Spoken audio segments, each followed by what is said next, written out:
Hey everyone, and welcome back.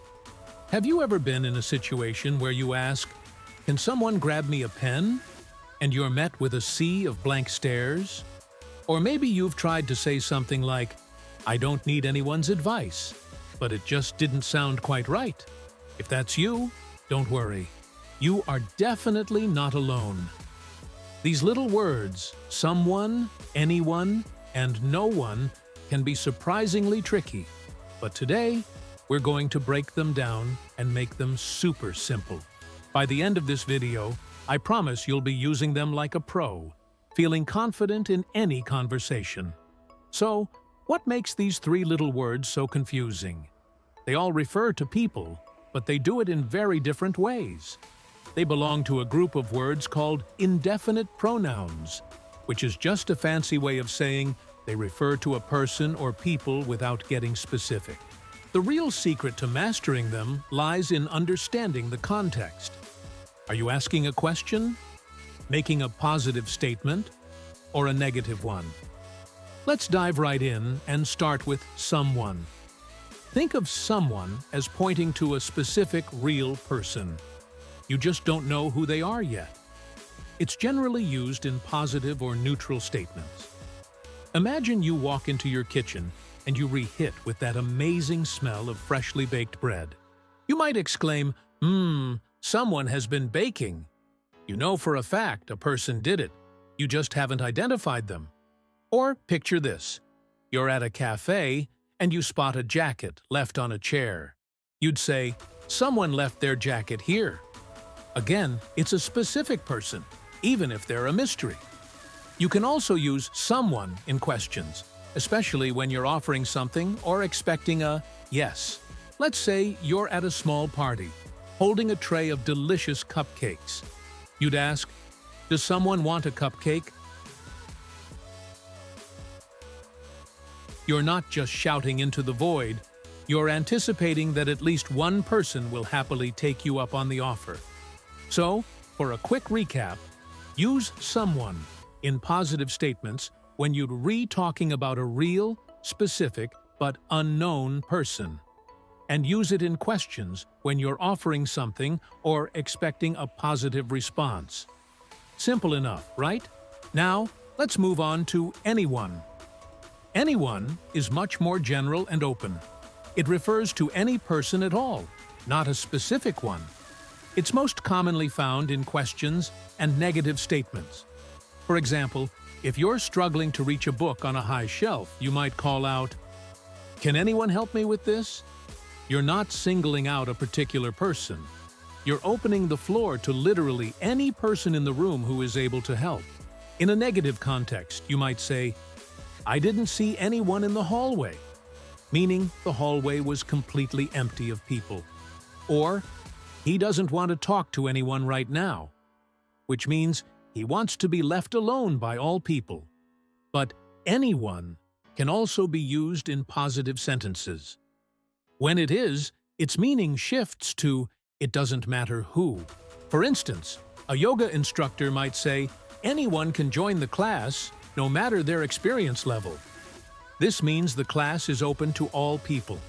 Or, a team leader might say, "If you need help, you can ask me or anyone on the team." This means every single person on the team is available to help.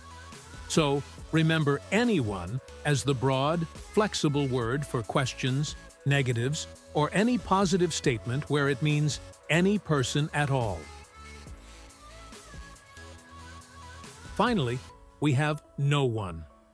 This one is beautifully straightforward. It means zero people. Absolutely none. The most important rule to remember with no one is that the word itself is already negative. This means you must use it with a positive verb. Let's compare.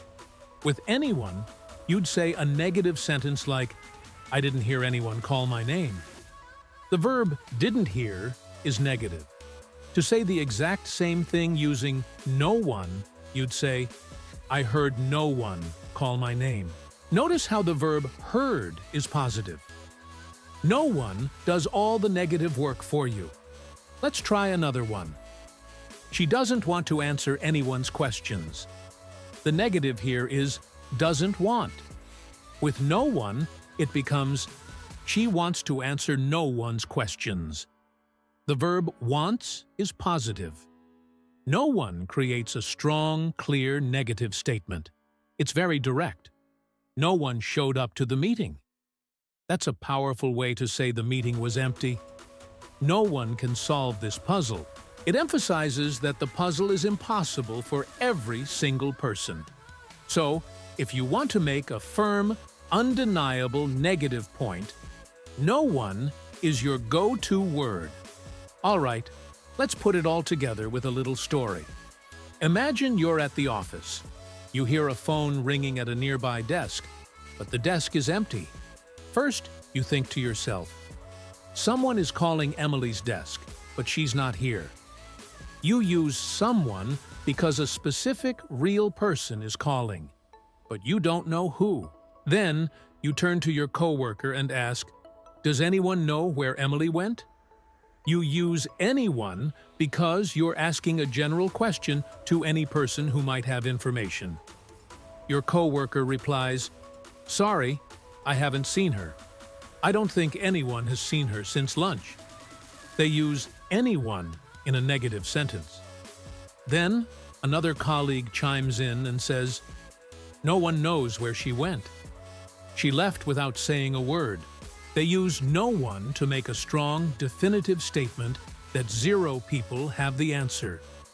Just then, your manager walks in holding a big box of donuts and asks, is it someone's birthday today? I was told to bring these for them. He uses someone because he's referring to a specific, though unknown person whose birthday it is. See how each word has its perfect place? Someone for the specific but unknown, anyone for the general, and no one for a clear zero. Let's wrap up with the final tips. Remember, someone is for a specific yet unknown person. Think of a single mysterious figure. Anyone is for any person at all, and is your best friend for general questions and negative statements. And no one means zero people, and always travels with a positive verb to make a strong negative point. Mastering these 3 words will make your English sound so much more natural and precise. It helps you avoid confusion and say exactly what you mean. Thank you so much for sticking with me today. If you learned something new and this video helped clear things up, please give it a thumbs up. It really supports the channel. And for some extra practice, comment below with your own sentence using someone, anyone, or no one. I'd absolutely love to see your examples.